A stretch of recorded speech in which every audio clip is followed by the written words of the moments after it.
we are super excited because today, first of all, well, there's several things that we have. We have several things to talk about. Today we're going to talk about Q&A. Yeah, it's Q&A. So we're answering all your questions. Yeah, we went to our Full Focus Planner community, asked you guys for your questions, your burning questions, and we've got them today, and we're going to answer those.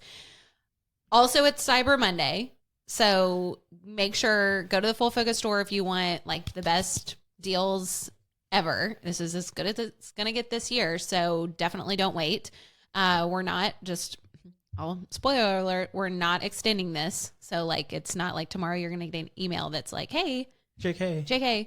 Also, tomorrow, it actually is my birthday. Yeah, happy birthday to you. So, I'm excited. So, anyways. It's going to be a great day. And... Was that the exciting announcement? You just want to tell everybody it's your birthday? Yeah.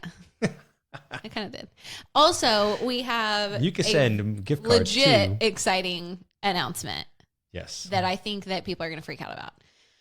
Oh, okay. So. Brace yourselves. This is kind of like a big deal. Should I do a drum roll? Well, Nick can insert that. We have a digital version of the Full Focus Planner. No. That we are planning to release next year, which is like... Take my money! Crazy. So this is something that people have been actually begging us for in the community for years. Like decades. It's like multiple times a week we get people posting asking, do you have an iPad version? Do you have a Remarkable version? Can I get a version for GoodNotes? You name it. And I'm really excited to share that we have finally figured it out. And in fact, my dad, actually, Michael Hyatt, is the one who has for about 2 years been behind the scenes working on this in his little, laboratory workshop, whatever. And he finally convinced us to release it. We fought him on it for a long time and we're really excited. But before we launch it, we have to beta test it because it's the first, we try to do this with all brand new products that we come out with. Yeah. And specifically with this one, there's a ton of uncharted territory. And so we have got to get our best minds of people using it and giving us feedback. So we're doing that with our Full Focus certified pros. Yep. And we are going to give them this just as a gift. And starting January 1, we're going to be doing a beta test with them. My dad, Michael Hyatt, along with our chief product officer, Joel Miller, are going to be leading that group in this beta test. And it's going to be super, super exciting. So the only way that you can beta the digital version is by becoming a certified pro. And so you can do that by going to fullfocus.co/certified. And today, this is the last day to get this deal. So just don't wait. You get $1,000 off of your certification.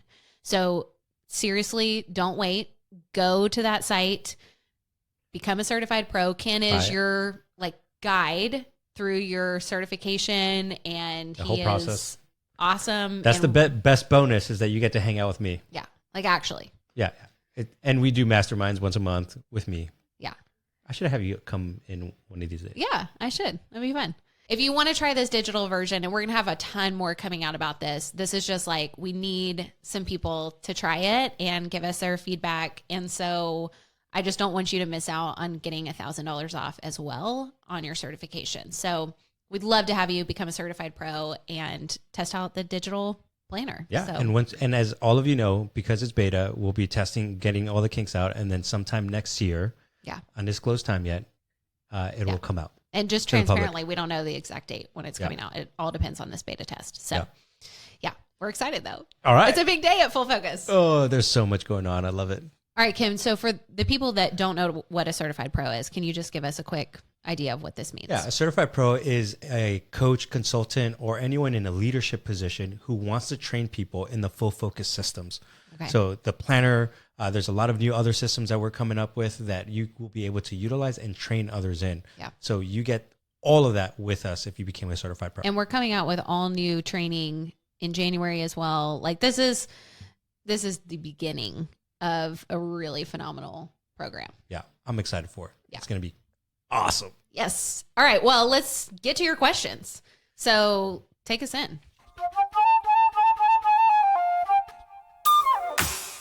Welcome to another episode of Focus on This, the most productive podcast on the internet, so you can banish distractions, get the right stuff done, and finally start loving Wednesdays.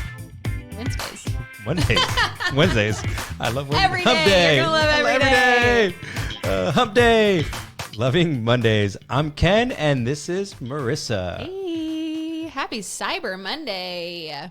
Let's do it. All we right. got questions from our Facebook planner community, and we Nick, haven't seen these. So Nick this is really like, we're just going to have to think off the cuff here. So we did not prepare any answers. I may have cheated. I might have seen them already. Oh, great. So here's what we're going to do is we're going to try to go through as many as we can. Hopefully we get to your question.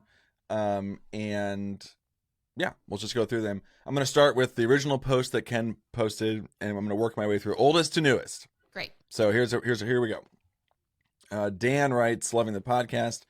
I struggle with keeping my goal centered in my life. What is a good way to keep them in front of you? Ken actually responded to this, and he asked about if it was annual or quarterly. And Dan said, in general, annual, but also quarterly. So how do you keep your goals centered and in front of you? Top of mind. Top of mind. Okay. Real quick, Marissa, go for it. Okay. Well, I would say the first way is every single morning, do this as part of your morning or workday startup ritual and refer back to your goal list at the beginning of your planner. Hopefully you're using the Full Focus Planner. I assume that you're listening and in our community, you do. And that's a great way. I would also say I personally Print them out. And I'll type them up, print them out, and I post them around my house so that I see these every single day. So I have one on my refrigerator, one in my bathroom, kind of next to my mirror. So when I'm getting ready, I'm looking at it. And then one next to the chair that I sit in when I journal, when I'm working, when I'm watching TV, all of it. And so it's just constantly in my view that, and I could argue that you should put one in your car. But just having it in a place that is constantly visible, I think really helps. Yeah. I'll say the biggest thing, that those are both really great. Make sure you put in your daily routine to just check what your goals are. Yes. Do that and you will see it skyrocket. Yes, absolutely. Right. Next question. Okay, so the next question is from Emily, who says she listened to Focus on This today. Thank you, Emily. And she says she listened to another podcast where they said they took 30 days off. And I struggle to plan even 2 days off. What steps do you take for planning some days off, and how do you plan to accomplish tasks ahead so that you're free to relax on those days? Oh, this is a great question. really good question, actually. Yes. Yeah. Well, I also would like to know how somebody's taking 30 days off, because that sounds legit. I've taken close to it. I've taken it. I'm trying to remember. I took 2 years ago. Was it 2 years ago? Yeah. Like 3 full weeks in a row off, which was a big deal. I've done it every other year. Okay. Well, honestly, I also had a baby, so it's, Yeah. Honestly, the way that I do this is, and this sounds like a plug, and it kind of is, but it's honestly because I do it, which is especially if you're taking any more than just like 1 or 2 days off, to use our vacation optimizer. So I don't know if you guys even know that we have this. This is a tool that my dad actually created years ago. And it walks you through several steps to kind of tie up loose ends with your team, with the people that you work with, doing things like setting your away message on your email inbox or on Slack. And then it walks you through how to be intentional with your time off. So it's so easy to, especially for those of us that are high achievers and love what we do at work, it's really hard to shut that off. And so this not only walks you through the preparation of how to leave well so that you can actually really unplug, but then what are you going to do when you are unplugged? So you can get that. I think the link is fullfocus.co/vacation. It is. So I would say that for you, if you've never taken that much time off, you probably should not start with 30 days. You should start with a week. Yeah. Right? Because if you have a team that you can delegate to, you want to start delegating as much of that stuff as possible. And then when you get back from that 1 week of vacation, you have the peace of mind, like, oh, they actually were able to do stuff. Yes. Build your confidence. Build your confidence. So then you can do 2 weeks, 3 weeks, and so forth. But big things, obviously the vacation optimizer. Second thing that has always helped me is just figuring out like, what stuff do I need to delegate? And then obviously using the Full Focus Planner, like what stuff do I just need to get done by X time? Yes. Now, here's the goal that I've always used. Whatever date is my vacation, let's just say it's on Friday. I try to get all my goals done by Tuesday, the Tuesday beforehand. Oh, wow. Right? Overachiever. It is an overachieving thing, but it helps me to force myself to have the 3 days of buffer for God only knows what happens. That's true. Yeah. Right?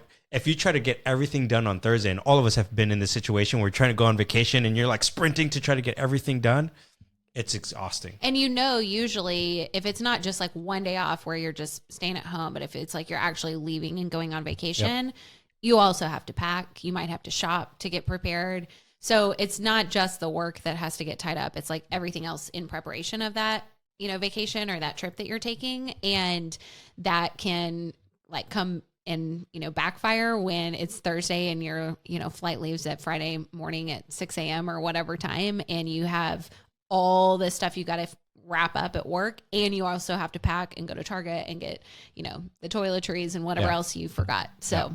And what I love about giving myself a 3-day buffer window, inevitably, it's always happened, there is something that comes up. So then I now don't feel as stressed out because I've already delegated everything. I can see what's coming up the pipeline. And it also gives me some time to think about what other issues I haven't thought about them. I'm like, oh yeah, 2 weeks from now, I need this project to get done. I can have now time to delegate it. And I think a really big tip here too that I would add is make sure that people in your organization know who to go to in your absence. Yeah. So they're not calling you, because I think this is a number one reason, especially if you're in a leadership position where you can get tripped up, on your vacation, is you get calls from people going, I don't know who to call. And, you're usually the one that we ask about this thing. And so what I do is I always post a Slack message and say, like, if you need help, or I put this in my email responder, if you need help on whatever, contact this person. So you don't have to contact me. And then that person usually will know if it's a really big emergency, they're going to call me. But otherwise, like, unless the building is burning down, don't call me. Yep. Yeah. Great stuff. The other thing I would just say, because I take basically a month off every year over the summer, and then I take 3 weeks over the holidays, whatever, is that you have to sell what you're doing to the people who are stakeholders and whatever's happening. So for me, I always go, hey, look, I'm going to be gone for a month. This happens with Full Focus. I'm going to be gone for a month. But guess what? You don't have to think about this podcast for that entire month I'm gone. So like it's a opportunity for all of us to work ahead. Yep. And I think that really helps get people on board. It's like, we're still got to do this work, but if we do it now, we don't have to do it later, especially if you're trying to do something over the holidays or summer or something like that, where people want the time. So well, and by you, like you as a leader or business owner, whatever your position is, by you being able to take time off, it encourages the people on your team to feel like they can as well. Yeah. And I think that's important. Like we, as leaders, we've got to model that, or as business owners. All right. Next question.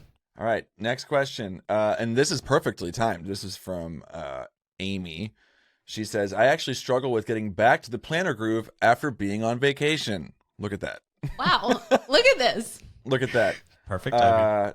Or even just bypassing a weekly preview for whatever reason.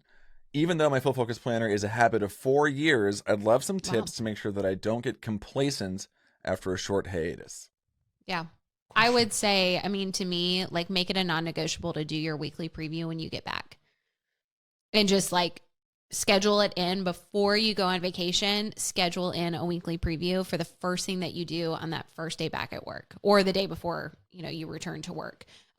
It's going to really set you up, because I think one of the hardest things is that you come back, usually your inbox is full, you've got 1,000 unread Slack messages, and you've got meetings likely on that day. You've got a whole to-do list of stuff that your team has given you while you're out. And so it's very normal that your day is going to be hijacked on that first day back. So what I would recommend is go ahead and schedule in your weekly preview for that first 30 minutes or hour, however long it takes you, of the day that you return back from vacation. And, go immediately in and do that. And what that's going to do is you're going to have to flip back to, the week before you were gone, and you're going to remind yourself, oh yeah, that's where I left that project. I handed this thing off to that person, or, oh yeah, I never did get to whatever task that I need to make sure I get to today or tomorrow. And so it's going to kind of get you in the frame of mind for work without feeling that sense of overwhelm. And it's going to help you set your weekly big 3 for that week, where otherwise it is I think this is like the highest risk for your week getting hijacked is the week after vacation. Yeah. It's just like everything's urgent all of a sudden because you've been out. And so if you can set those weekly big three ahead of time, you're going to be way more successful. Yeah.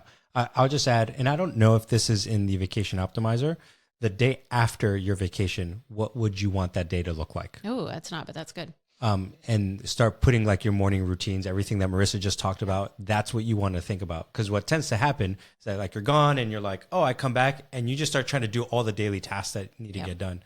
But if you stop and be like, no, what do I want that day to look like? And then literally block it off. Like block off that whole day so nobody can schedule a meeting with you while you're out. You know what I mean? Like that also happens. Or block in deep work time or email catch up or whatever. Like just go in and itemize that in your calendar so it's not just taken up by other people's requests. Exactly. So, and then I would say the daily routine or the major non-negotiable, just get your planner out. And honestly, this is going to be happening. People, first of all, it's the Monday after Thanksgiving here in the US. You might be coming back to work after a week off.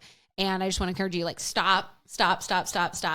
Take a minute and go do your weekly preview if you haven't yet, because it's going to help you for the rest of this week. Yep. The other thing that I might want to add, and you could disagree with me at this, but take your planner with you on vacation, potentially. Let me finish my thought. And then don't write anything work related, but just do all the personal big three that you want to do. All the fun big three things that you're doing on vacation. Go on a hike. Eat dinner with the family. Yeah. So, and just put those there because you could just still use it. So then the habit's still there. That's good. You just got to force yourself not to do work related things on it or look at all those things. Yeah. Yep. Totally. All right. Next question. All right. The next question comes, well, actually, so this is from the post from today that Ken put up. And the next question is literally the exact same question from Tony about how do you come back from vacation and avoid hot topic interruption. So There you go. Yeah. Thank you, Tony. Next up, we have Melissa, who writes, I struggle with checking my planner towards the end of the week. What are ways to keep the habit going? I am also a new mom and struggle with keeping up with habit goals at night. Any tips on that? Okay. I have tips, but Ken, go for it. Or I can go if you.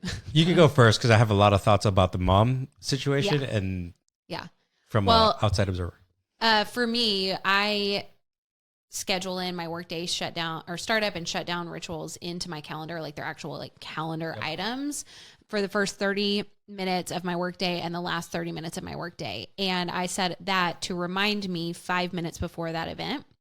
So that way that's an immediate trigger to go check my planner, set my daily big three, see what's on my calendar, check email, Slack. Those are kind of the last things I do in that startup ritual, which just encourages me to use my planner more. And then obviously at the end of the day, I'm doing the same thing. I'm reviewing that list. I'm reviewing my notes, wrapping up email, Slack, and making sure that I'm good for the next day.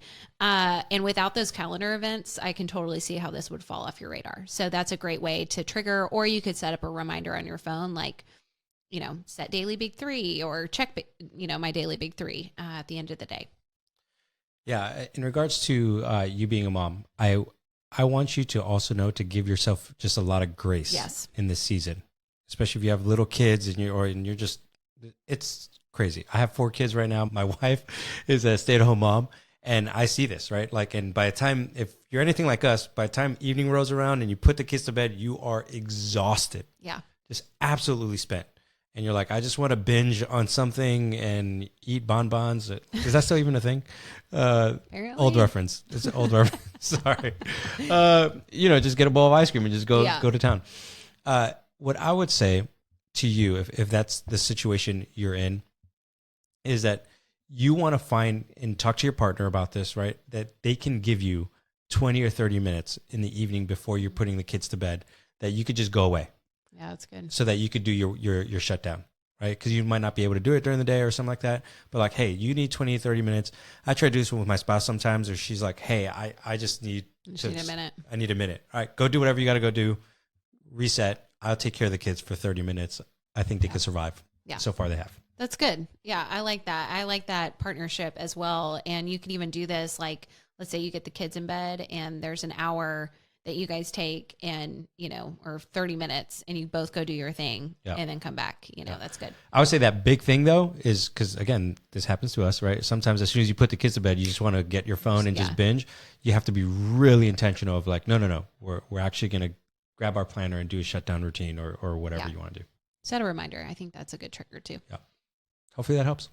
Okay, next up we have Heather, who asks, what are the best ways to reset your goals when you're thrown a ball out of nowhere that you have to start juggling along with everything else? Oh, okay. Well, I have a lot of questions for her that I can't ask. I have no other information for you. Okay. Man, it's a tough one. All right. Well, so there's several different categories that I'm thinking about. The ball may be a life circumstance. So I'm just trying to give specificity. I always have a hard time with that word. Specificity. Life circumstances. That's the show now. We just pronounce words together. Yes. Marissa's like, now, Ken, here's the next word. Like becomes a spelling bee. Okay. Okay. Life circumstances, right? Like major life circumstances. Either your health issues kick in, something that throws a massive curveball, right? Then there's like the other category that I'm thinking through is the inconvenience, right? Like work, you just got a new project thrown into you and you're like, oh my gosh, right? Yeah. But it's not massive. It's still within your parameters. Let's talk about the life circumstance one first. The way I think about this is life happens. Yep. Right? Sometimes your goals, you've set certain things, you have to realize that they're not set in stone. Right. Every goal is leading you to a journey. And sometimes in that journey, you have to take different directions and different paths. And so you have to give yourself permission to let go of whatever goals you had planned and adjust accordingly to what the life circumstances have come about. So true. If you don't do that, you're going to feel like you have to do all of it. And at that point, you have to say, you know what? I have new life circumstances. I'm going to say no to all these other things. Yeah. Yeah, I think that's good. I think having grace with yourself too, and just knowing like it doesn't have to be perfect. We talk about having your goals be relevant to the rest of your life. And I think that sometimes life throws you a curveball and you have to readjust your goals and to say like, does this work? COVID was a great example of this where we all were thrown a major curveball that none of us saw coming. And so we all probably had just, 2 months prior had set all these goals for 2020. And then, 2-3 months go by and everything goes out the window. And so we all had to adapt and, recalibrate our expectations for the year ahead. And obviously that was a really, really difficult and extreme example, but that can happen in your life all the time where something, a health situation happens, something happens with a family member, whatever, work, anything can happen. And just saying, okay, I'm going to just be willing to go with the flow a little bit here. And just because I can't do something right now doesn't mean you can't do it at all. Yeah. Like you can just postpone it and deal with whatever is on your plate at the time and then go there, at another time. Yeah.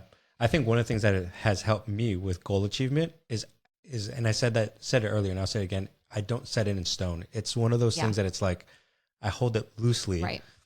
Because then it's almost legalistic where you're like, oh my gosh, I couldn't get it done. You're stressing yourself out. I was like, no, I got other things that I got to do.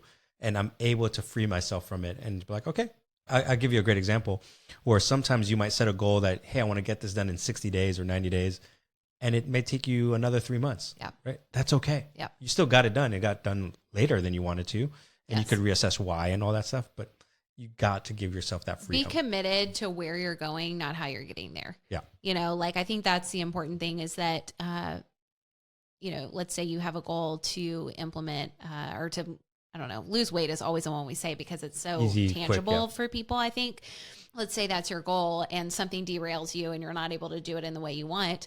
Just don't be so attached to the strategy of how you want to accomplish that. Like you might need to pivot and change and do something a little bit different or try something different because the original strategy that you created is not working or it's not conducive to the rest of your life any longer because of the circumstances you find yourself in. And that's okay. You can change this. This is like the beauty of being a human is we get to change at any given time.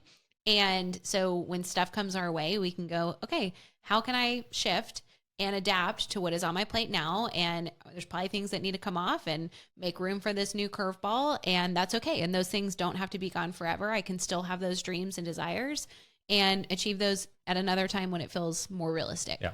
This principle also applies with the other major projects that I talked about. I talked about 2 buckets, life circumstance, the other one, where you just recognize like, oh, you know what?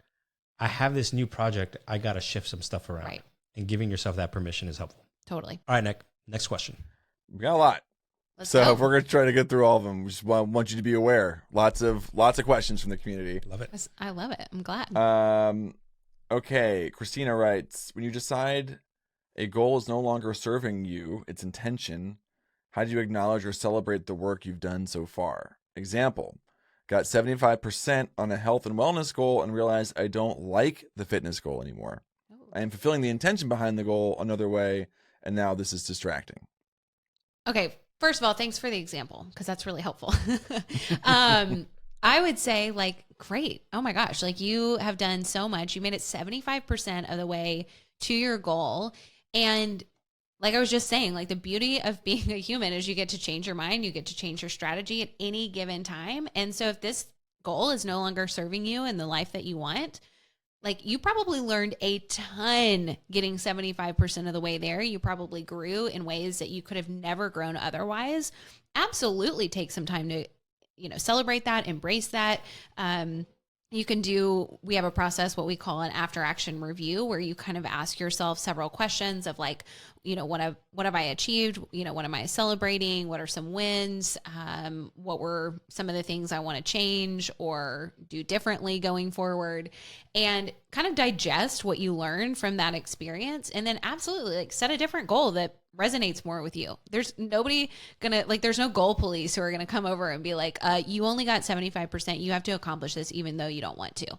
Like, no, we're not knocking on your door. Nobody's coming to knock on your door about that. Christina, what's really important about this whole thing is that you said, hey, I'm getting it done a different way. Like, you've already found a different way. I think I would challenge you if you were like, oh, I quit after 75%, I'm done. And I'm just not doing it anymore. Then I challenge, like, what's going on? What happened? Like, did you set a different goal, or are you now just drifting? Yes. So for those of you who are listening, I think it's really important for you to understand, if you decide to switch goals, right, making sure that you have a clear destination of where you're going and you're not just quitting. Yeah. All right, Marissa, we've had a lot of questions come in, so we're going to have to do a two-parter, right? This one's going to come out on Monday, and then the next one is going to come out on Thursday. Yeah. So this week, you get a twofer from us. Yes. You get to hear us twice. That's really exciting. Well, you guys knocked it out of the park with these questions, and I think this is going to be like a regular thing for us. Yeah, I love it. It's great. It's fantastic. Fun. All right. Well, with that, thanks for joining us on Focus on This. This is the most productive podcast on the internet, so please go ahead and share it with your friends, and be sure to join the Full Focus Planner community. Definitely go in there, ask your questions. We'd love to keep interacting with you guys. And you can benefit from all the creativity and encouragement of all the other people like you in there. We'll be here next week with another great episode. Actually, we'll be here Thursday with part 2, and then the following week with another great episode with a special guest. Yes. That you will find out then. Well, until then, stay focused.